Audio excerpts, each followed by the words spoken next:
Jasno, ja sam uvjeren da će većina hrvatske javnosti, a i posebno nogometni establishment koji je koncentriran u Zagrebu, ponovno na naše istupe reagirati na način, citirajući onu staru, da psi laju, a karavane prolazi. Mi jesmo tu da lajemo, da upozoravamo, da ukazujemo na sve one pogreške koje se događaju i smatramo da će time i sama karavana utoliko neugodnije prolaziti, odnosno da će sama karavana i njezine kompozicije otpadati jedna po jedna kao što se to i događa u zadnjih nekoliko godina.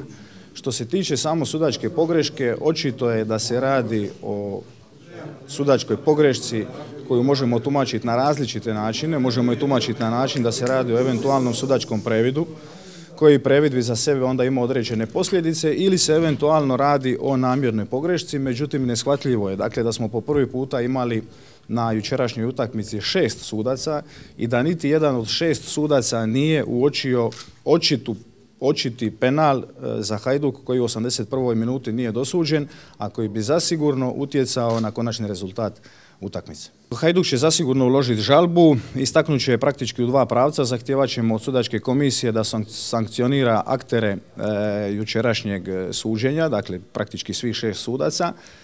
Zahtijevat ćemo dakle njihovu suspenziju, to je pod broj 1, a u svakom slučaju ćemo insistirati na činjenici da se radi o namjernoj pogrešci koja za sobom može implicirati neke druge stvari, a to u principu treba dokazati, a u tome ćemo nastojati boriti se dalje.